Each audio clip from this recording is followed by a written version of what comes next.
And we're going to continue with the 10th chapter of The Darkangel by Meredith and Pierce. It is called The Witch's Dogs. Ariel is riding on the Penderlawn's back, and they were chased by some jackals belonging to the White Witch of the Lake, who are trying to take over the Penderlawn's territory. The Penderlawn could not run fast enough with Ariel on his back, so they are now going to have to fight the dogs on the side of a cliff. And we will pick up a little bit before the video cut out before. They licked their lips and panted, waiting. Ariel fingered her walking stick nervously, wondered which end might make the better weapon, the knotted head or the pointed heel. All the while, the weaving pack never gave up their high-humming song. Then the shaggy jackal spoke to the Penderlawn, ignoring Ariel. "Ha! So, lion," he said, grinning. "So!" Gloating made his voice thick. His white dark coat shimmered eerily. Behind him, the witch's pack dogs prowled. Half were heavy-shouldered like himself, the others slighter, like the branch beside him, or like the brack beside him. "Give up your rider to us, lion," the jackal said. "Our mistress wants her." Ariel's eyes widened. They wanted her? She had thought they pursued the Penderlawn. She heard the liasol rumbling deep in his throat.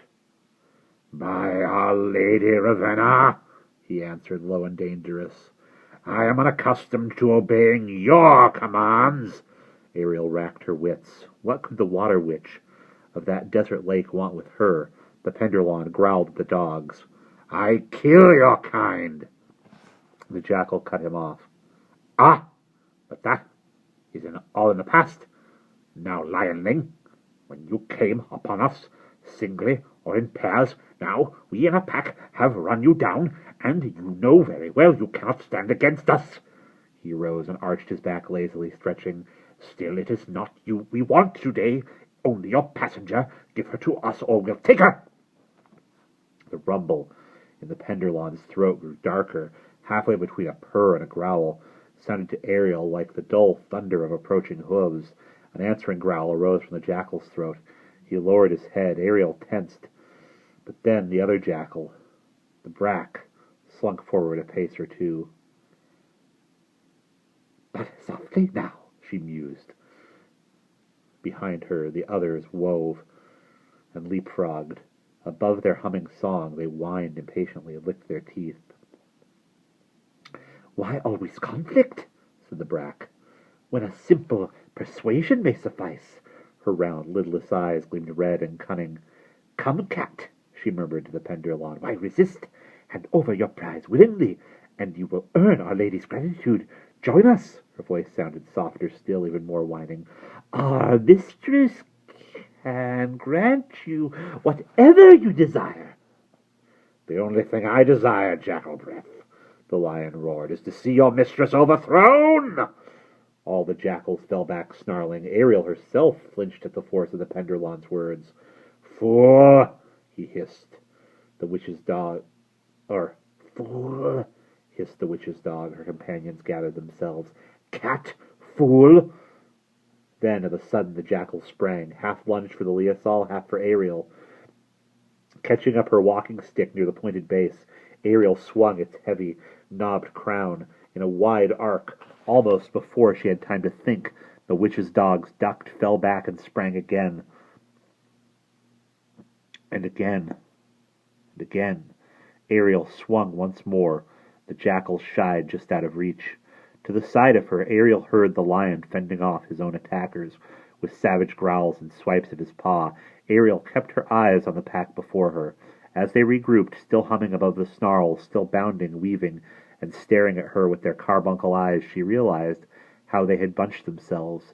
The quick, slender bracks all dodged and darted with the lion, about the lion, ducking under his guard one at a time to worry him with their teeth.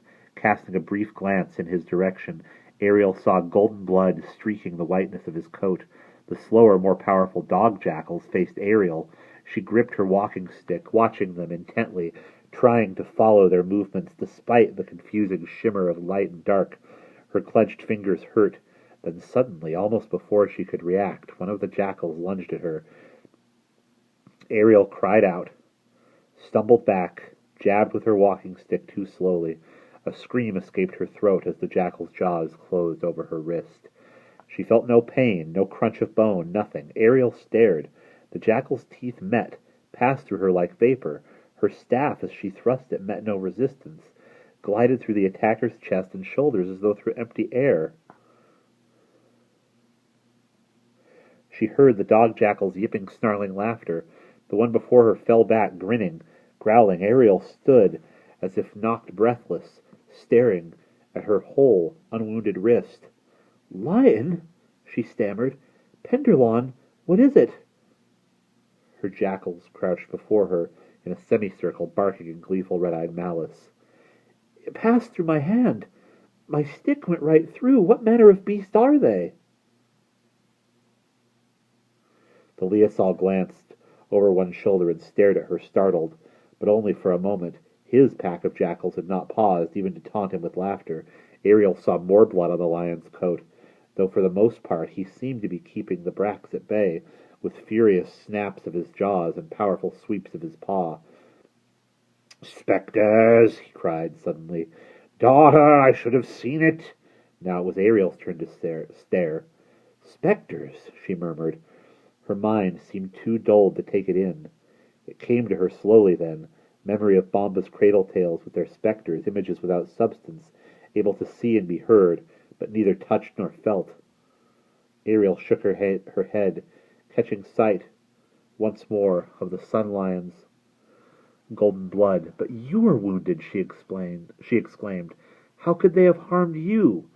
Her jackals had begun to mill and circle again, heads lowered, grinning. Ariel brandished her stick, wondered what good that would do. The witch dogs redoubled their mocking laughter.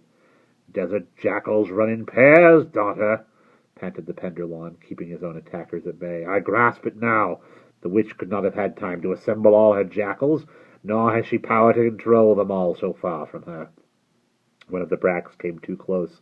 Ariel caught a glimpse of the lion's paw passing through her solid-seeming body. "Only 2 of this pack can be real," the lion muttered. "The rest created in their images to confound us." He cuffed at another brack jackal, and his paw met only empty air. Only 2 of the pack were real. Had he said, thought Ariel? His bright blood gleamed from the flesh wounds on his shoulder and forelegs. But those 2 real dogs were obviously dangerous and lost in this shifting crowd. "How may we find them?" she cried. All the dog jackals prowling before her looked exactly alike, as did the bracks. "We cannot," gasped the lion, lunging and fainting. "She has made perfect likenesses. We dare not disregard any of them, lest—" His last words ended in a snarl. Ariel turned in time to see one of the brack jackals, the real one, clearly sink his teeth into the great cat's pad, draw blood, then dodge out of reach before he could knock her away. "They're just toying with us," thought Ariel, "for sport. They could have finished up long since. Did they not sow joy in baiting us?" Ariel felt a sudden rush of motion along her side and realized she had dropped her guard. Something hot and sharp grazed her forearm. She whirled away with a cry, bringing her knotted stick down on solid, shaggy bulk. She heard a yip of pain, surprise, and the dog jackal fell quickly back, head low, blank, lidless eyes glowering at her. "He is the one," thought Ariel. Her heart lifted. She ignored the pain of the gash along her arm. "If I can but keep my eye on him." She aimed another blow of her staff at the witch's dog, but it fell back from her, deliberately lost himself. But he fell back from her, deliberately lost himself in the shifting shimmer of his fellows. Ariel could not keep her eyes on him in the dance of spots. Jackals sang their humming song and laughed.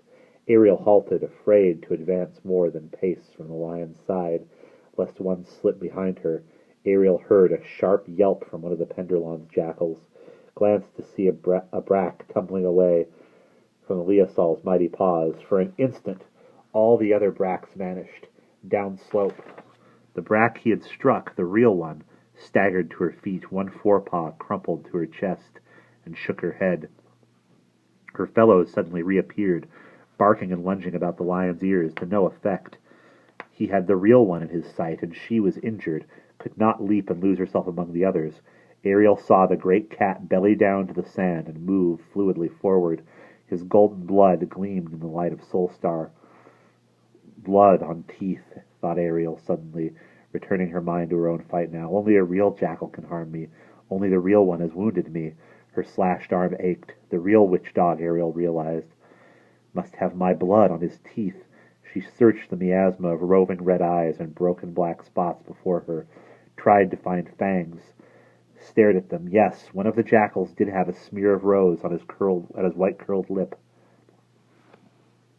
He stood out from the others now, as she recognized how to spot him, and she realized, too, as she studied him, that only he cast a shadow across the orange sand. Gripping her walking stick, she darted toward him, landed 3 quick blows on his head and shoulders. He barked, snarled, backed away from her. She followed, ignoring the howling pack of specters that sprang at her. She waded through their nothingness and aimed again at the one witch dog she knew was real. "Stop!" the jackal growled at her. He crouched, shoulders hunched. No laughter thickened his voice now. Abruptly, the noise of the others ceased. Their images vanished. Ariel was dimly aware in the sudden stillness that the false bracts about the Penderlawn had also vanished. "Enough!" said the jackal crouching before her snarled.